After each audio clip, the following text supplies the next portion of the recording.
سوال کے اندر جو آپ نے آیت پیش کی کہ کوئی کسی کا بوجھ، کوئی کسی کا گناہ نہیں اٹھائے گا، ہر کوئی اپنے گناہ کا خود ذمہ دار ہے، تو قبل اس کے کہ میں اس کا جواب دوں، میں آپ کے سامنے کچھ سوال رکھتا ہوں کہ اگر ایک انسان دوسرے کو گمراہ کرے تو کیا گمراہ کرنے والا اس کا بوجھ نہیں اٹھائے گا؟ فرض کریں کہ ایک گوشت ہے، کھانا ہے، اور کوئی آ کے کسی کو جھوٹ بولے اور کہے کہ یہ جو کھانا ہے وہ پاک ہے اور حلال ہے، اور وہ چونکہ اسے نہیں پتہ کہ یہ جھوٹ بول رہا ہے، اس کو اس بات کا علم نہیں ہے، اور وہ اس کے اوپر بھروسہ کرتا ہے کہ چلیں اس مومن نے کہا ہے کہ یہ گوشت حلال ہے، پاک ہے، وہ اسے کھا لیتا ہے۔ اب قیامت کے دن پتہ چلتا ہے کہ وہ گوشت تو حرام تھا، تو کیا آپ کہیں گے کہ کیا اس بندے کو عذاب ملنا چاہیے کہ جس نے حرام گوشت کھایا ہے؟ وہ تو کہے گا کہ میں نے تو جان بوجھ کے نہیں کھایا، تو پھر عذاب کس کو اس کا ملنا چاہیے؟ عذاب اسی کو ملنا چاہیے کہ جس نے اسے گمراہ کیا ہے، جس نے اس سے غلط بیانی کی ہے۔ تو اس سے ہمیں کیا سمجھ آتا ہے کہ کوئی بھی اگر کسی کو گمراہ کرتا ہے، کوئی بھی اگر کسی کو غلط بات کی طرف متوجہ کرتا ہے، غلط بات بتاتا ہے، تو وہ جو غلط کام کرنے والا ہے اگر تو وہ بھی جان بوجھ کے اس کی بات پہ اعتماد کر رہا ہے، اس کے پاس اس کی بات کے اوپر بھروسہ کرنے کے لیے کوئی شرعی دلیل بھی موجود نہیں ہے، وہ سستی میں بس ایسی اس کی بات پہ، خواہش نفسانی میں اس کی بات پہ عمل کرتا جا رہا ہے، تو ایک تو وہ خود بھی گناہ گار ہوگا، اور پھر اس کے گناہ کا بوجھ اس گمراہ کرنے والے کو بھی ملے گا۔ بالکل ایسے ہی کہ جیسے انسان کسی کو ہدایت اور نیکی کی تعلیم دے، تو وہ جب اس کے اوپر عمل کرتا ہے نیک کام کے اوپر، تو روایات کے مطابق خود اس کو بھی ثواب ملتا ہے، اور جو اس کے لیے وسیلہ بنا ہے نیک کام بتانے کا، اس کو رہنمائی کرنے کا، اس کو بھی ثواب ملتا ہے۔ تو لہذا کسی کو گمراہ کرنا، کسی کو غلط بات بتانا، اس کا گناہ بھی انسان خود اٹھاتا ہے، اور کسی کو کوئی اچھی بات بتا دے تو اس کا ثواب بھی کیا انسان کو ملتا ہے۔ لیکن یہ آپ نے عقلی ایک دلیل دی ہے کہ ایک انسان ذمہ دار ہے یعنی دوسرے انسان کے اعمال کا، تو قرآن کے حوالے سے یعنی قرآن میں کوئی ایسی آیت موجود ہو؟ جی بالکل، اصل میں دیکھیں قرآن مجید میں عام اور خاص ہوتا ہے۔ ہمارا جو ہے جو پاس روایات ائمہ علیہ السلام سے جو بات ہم تک پہنچی، اور خود قرآن مجید میں بھی ہے کہ قرآن کی ایک آیت سے یا آدھی آیت سے آپ فیصلہ نہیں کر سکتے۔ قرآن کی بہت ساری آیات کو جتنی بھی اس موضوع پہ ہیں سب کو آپ جوڑ کے رکھیں گے، پھر آپ فیصلہ کریں گے کہ پہلی آیت میں عام تھا یا دوسری آیت میں عام تھا، کیا اس کی کوئی خاص استثناء تھا یا استثناء نہیں تھا۔ ابھی جو آپ نے آیت شریف کی تلاوت فرمائی کہ وَلَا تَزِرُ وَازِرَةٌ وِزْرَ أُخْرَىٰ، یہ قرآن میں 3-4 جگہ پہ یہ آیت آئی ہے، شاید اس سے بھی زیادہ آئی ہو۔ یہ جو آیت ہے سورہ انعام میں 164 نمبر آیت بھی یہ میرے سامنے کیا موجود ہے۔ اب اس آیت میں ایک عمومی بات ہو رہی ہے کہ کوئی کسی کا بوجھ نہیں اٹھائے گا، لیکن اگر ہم اسی طرح کی اور آیات کا مطالعہ کریں، جیسے کہ ہم سورہ نحل میں چلے جائیں، سورہ نحل کی آیت نمبر 25، وہاں پہ کیا ارشاد ہوتا ہے؟ بسم اللہ الرحمن الرحیم،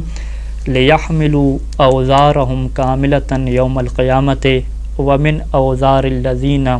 يُضِلُّونَهُمْ بِغَيْرِ عِلْمٍ۔ اب قرآن کیا کہتا ہے کہ یہ لوگ قیامت کے دن اوزارہم کاملتاً اپنا بوجھ بھی مکمل اٹھائیں گے،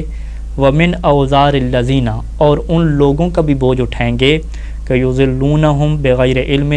کہ جن کو ان لوگوں نے گمراہ کر دیا تھا۔ کیسے گمراہ کیا تھا؟ بغیر علم، وہ لوگ تو نادان تھے، لا علم تھے، اب انہوں نے ان کو گمراہ کیا، تو اب قیامت کے دن اپنے بوجھ کے ساتھ ساتھ قرآن کہہ رہا ہے کہ ومن اوزار الذین یضلونہم، یہ ان کا بھی بوجھ اٹھائیں گے کہ جن کو انہوں نے گمراہ کیا ہے۔ اور پھر قرآن کہتا ہے کہ الا ساء ما یزرون، کہ یہ کتنا ہی برا بوجھ ہے کہ یہ جو اٹھا رہے ہیں، ایک تو اپنا بھی مکمل گناہ، اور دوسرا جو دوسرے کا گناہ ہے یہ بھی اٹھا رہے ہیں۔ اب دیکھیں کیا یہ قرآن کی آیت پہلی آیت سے ٹکرا گئی؟ پہلی میں تو قرآن کہہ رہا تھا کہ کوئی کسی کا بوجھ نہیں اٹھائے گا، جبکہ یہاں پہ قرآن کیا کہہ رہا ہے کہ یہ اپنا بوجھ بھی مکمل اٹھائیں گے اور ان کا بوجھ بھی اٹھائیں گے۔ تو اس سے ہمیں کیا نتیجہ ملتا ہے؟ ہم کہیں گے کہ پہلی آیت عام ہے، ایک عمومی بات ہوئی ہے، دوسری آیت میں یہ بات خصوصی طور پہ ذکر ہو گئی کہ کوئی اگر کسی کو گمراہ کرتا ہے تو وہ جو گمراہ کرنے والا ہے وہ اس بندے کا بوجھ اٹھائے گا جس کو اس نے کیا گمراہ کیا ہے۔ اب اگر گمراہ کرنے والا جو گمراہ ہونے والا ہے اس نے بھی سستی کا مظاہرہ کیا ہے، اور اس نے بھی جو ہے وہ خواہش نفس کی پیروی کرتے ہوئے اس کی بات ایسے آنکھیں بند کر کے مان لی ہے، اس کے بارے میں تحقیق کی نہیں کی کہ کیا یہ عادل ہے، سچا ہے، بس ایسے جھوٹا تھا، ناقابل اعتماد تھا، مجہول انسان تھا، بات مانتا گیا، جس طریقے سے آباء و اجداد کی جو لوگ تقلید کرتے ہیں ان کی بات کو ایسے مان لیتے ہیں، تو تو وہ ایک تو وہ خود بھی اپنی کوتاہی کی وجہ سے گناہ اپنا بھی بھگتے گا، اور پھر جو اس کا گناہ ہے وہ اس کے ذمے پہ بھی آئے گا کہ جس نے اسے کیا گمراہ کیا ہے۔ بس قرآن میں واضح طور پہ موجود ہے کہ جو لوگ بھی کسی کو گمراہ کرتے ہیں، جو لوگ بھی کسی کو غلط راستے پہ لگاتے ہیں، وہ اپنا بوجھ بھی اٹھائیں گے اور ان کا بوجھ بھی اٹھائیں گے۔ بالکل ہمارے پاس جو روایات ہیں اس میں یہ بات بڑی واضح طریقے سے موجود ہے کہ جو بھی کسی کے لیے فتویٰ بیان کرتا ہے یہ بہت بڑی ذمہ داری ہے، اور وہ اس کا ضامن ہوگا، قیامت کے دن اس کا ضامن ہوگا۔ اگر اس نے غلط فتویٰ بیان کیا، جھوٹ بولا، تو ایک تو گناہ گار بھی ہے اور پھر وہ اس کا ضامن ہوگا، یعنی اس کا جو بوجھ ہے جس نے اس کے فتوے پہ غلط طریقے سے عمل کیا وہ اس کا اٹھائے گا۔ اگر ہم کتابوں کی طرف جائیں تو میرے سامنے الکافی ہے، الکافی میں جو مرحوم کلینی علیہ رحمہ نے پورا باب باندھا ہے، اس باب کا نام کیا رکھا؟ باب ان المفتی ضامن۔ باب کا نام کیا رکھا کہ باب ان المفتی، کہ بے شک فتویٰ دینے والا ضامن ہوتا ہے۔ اسی طریقے سے وسائل الشیعہ میں چلے جائیں تو شیخ حر عاملی علیہ رحمہ نے انہوں نے بھی پورا باب باندھا، انہوں نے اس باب کا نام کیا رکھا کہ باب ان المفتی اذا اخطا، کہ جب مفتی فتویٰ دینے والا غلطی کرے، آثمہ تو وہ گناہ گار بھی ہوگا، وہ ضامنہ اور وہ ضامن بھی ہوگا۔ اسی طریقے سے علامہ مسیل رحمہ کی کتاب مرآۃ العقول میں آ جائیں، بہار میں آ جائیں، تو انہوں نے بھی وہاں پر باب باندھا، اس باب کا نام یہی رکھا کہ باب ان المفتی ضامن، یعنی باب کا نام ہی یہ رکھ رہے ہیں کہ فتویٰ دینے والا ضامن ہے۔ اور ظاہری بات ہے جب انہوں نے یہ نتیجہ روایات سے لیا ہے تو تبھی کیا ہے اس باب کا نام رکھا ہے۔ اور یہ ایسے نہیں ہے کہ جیسے انہوں نے کہا کہ باب کا نام انہوں نے باب الکذب، باب الغیبت رکھ دیا کہ جھوٹ کا باب۔ اب کیا جھوٹ کیا ہے، حلال حرام ہے، یہ تو نہیں بیان کیا، لیکن یہاں پہ اس طریقے سے نہیں ہے کہ زمان ہے یا نہیں ہے، یہاں پہ پوری ایک خبر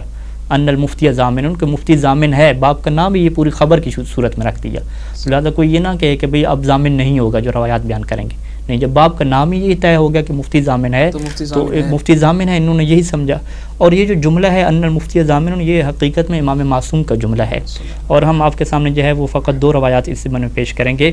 جو پہلی روایت ہے الکافی سے میں نقل کر رہا ہوں، وسائل الشیعہ میں بھی یہ روایت نقل کی، علامہ مسیل رحمہ نے اس روایت کو نقل کیا، اور دیگر تقریباً ہر کتاب میں یہ روایت آپ کو مل جائے گی۔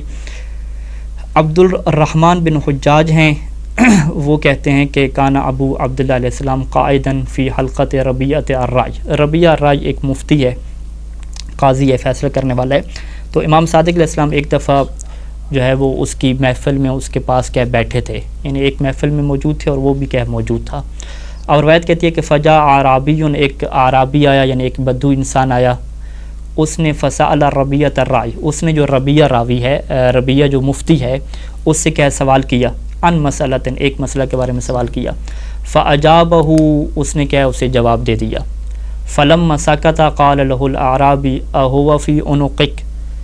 جب وہ جواب دے کر خاموش ہو گیا تو اب بدو نے اس سے سوال کیا، سوال کیا کیا کہ یہ جو جواب تم نے دیا ہے اس مسئلہ شرعی کا، اهو فی عنقک، کیا یہ تمہاری گردن پہ ہوگا، یعنی کیا تم اس کی ضمانت لیتے ہو؟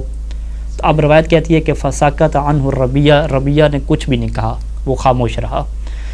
اب پھر روایت کے اگلے جملے کیا ہیں کہ وہ بالکل چپ رہا، ولم یرد علیہ شیئا، اور کچھ بھی نہیں بولا۔ اب اس اعرابی نے کیا کیا، اس بدو نے کیا کیا، فاعاد علیہ المسئلۃ، جو سوال پہلے پوچھا تھا وہی سوال دوبارہ کیا ہے دہرا دیا۔ اب جیسے وہ سوال اس نے دوبارہ دہرایا تو فاجابہ بمثل ذلک، اس نے وہی پہلے والا جواب دے دیا، پوچھا کہ کیا آپ ضامن ہیں یا نہیں، یہ والا نہیں، وہ جو اس نے پہلے سوال شرعی پوچھا تھا وہی سوال دوبارہ پوچھا۔ صحیح۔ اب جب وہ دوبارہ سوال پوچھا اس نے جواب دے دیا، اب جب اس نے جواب دے دیا تو اب پھر عربی نے وہی بات پوچھی کہ اہو فی عنقک، کہ ابھی جو تم نے جواب دیا کیا یہ تمہاری گردن پہ ہے، کیا تم اس کی ضمانت لیتے ہو؟ تو پھر روایت کہتی ہے کہ فساکت ربیہ، اب پھر ربیہ خاموش ہے۔ یعنی ہو کیا رہا ہے سسٹم کہ وہ عربی اور بدو اس سے مسئلہ شرعی پوچھتا ہے تو وہ جواب دے دیتا ہے، لیکن جب اس سے پوچھتا ہے کہ کیا تم اس کی ذمہ داری لیتے ہو تو وہ چپ ہو جاتا ہے۔ پھر وہی مسئلہ شرعی دوبارہ پوچھتا ہے تو وہ جواب دے دیتا ہے، لیکن پھر اس سے پوچھتا ہے کہ کیا یہ تمہاری گردن پہ ہے، ذمہ داری لیتے ہو، پھر وہ چپ ہو جاتا ہے۔ اب جب یہ صورتحال امام علیہ السلام نے دیکھی تو فقال له ابو عبداللہ علیہ السلام هو فی عنقہ، تو پھر امام صادق علیہ السلام نے اس سے کہا، اس عربی سے، کہ هو فی عنقہ، کہ یہ جو جواب ہے یہ اس کی گردن پہ ہے۔ اس کی گردن پہ کیا مطلب کہ وہ اس کا ضامن ہے، وہ اس کا ذمہ دار ہے۔